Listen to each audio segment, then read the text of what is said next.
Saudara, hidup hanya sementara di dunia ini.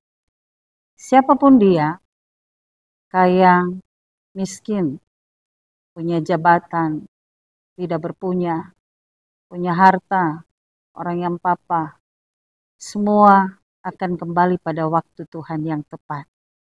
Persoalannya kita akan kemana? Sebab ada dua tempat yang Tuhan sediakan bagi setiap orang, bukan cuma satu. Tempat itu yang dinamakan sorga, tapi juga neraka. Ya. Firman Tuhan dari Lukas pasal 16 ayat 22 dan 23 bicara tentang itu. Kemudian matilah orang miskin itu, lalu dibawa oleh malaikat-malaikat ke pangkuan Abraham. Orang kaya itu juga mati lalu dikubur. Dan sementara ia menderita sengsara di alam maut, ia memandang ke atas dan dari jauh dilihatnya Abraham dan Lazarus duduk di pangkuannya. Ini yang membedakan kita. Orang yang tetap setia melakukan kehendak Tuhan, kita tahu tempatnya di mana. Sambil tetap percaya. Memang semua orang akan mati pada waktu Tuhan, tapi tidak semua akan menuju ke tempat yang dinamakan Yerusalem yang baru. Kita melihat ada dua kehidupan yang berbeda selama di dunia.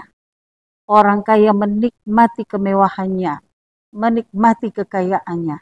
Sementara selagi di dunia, Lazarus mengalami penderitaan yang hebat dan luar biasa. Tapi itu tidak menentukan keberadaan hidup mereka ketika kembali kepada Sang Pencipta. Ya. Sekalipun kita melihat ada orang yang ketika dia hidup, dia menikmati kemewahannya, kemudian ketika dia meninggal, itu pun dikuburkan dengan begitu mewah dan meriah, belum tentu tempatnya di surga. Sama seperti orang kaya ini. Bukan karena kekayaannya Bapak Ibu Saudara, tapi karena sikap sifatnya selama Tuhan beri dia kehidupan di dunia. Dia tidak peduli dengan sesama.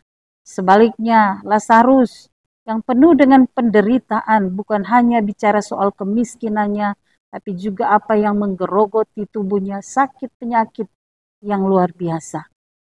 Tapi karena kehidupan beriman, dia tetap setia, sehingga dia ada di tempat di mana Tuhan sediakan bagi orang percaya yang disebut surga yang kekal. Maka pilihan itu ada pada Bapak Ibu Saudara hari ini. Bapak Ibu Saudara yang diberkati dengan kekayaan, jangan menjadi sombong dan angkuh sehingga tidak peduli dengan keadaan di sekitar. Jangan mengira bahwa hari ini ketika Bapak Ibu Saudara hidup dalam kenyamanan, dan itu akan terus-menerus melekat pada kehidupan Bapak Ibu Saudara. Sebab harta kekayaan jabatan itu asalnya daripada Tuhan. Kemudian Bapak Ibu dan Saudara yang hari ini mengalami mungkin kemalangan, tapi juga kesukaran dan penderitaan. Ingatlah, itu pun tidak akan terus ada dalam kehidupan Bapak Ibu Saudara. Ada waktu yang tepat di mana Tuhan akan panggil kita semua menuju ke tempat yang Dia sediakan. Sorga atau neraka, itu pilihan kita selama kita diberikan kehidupan di dunia ini. Amin.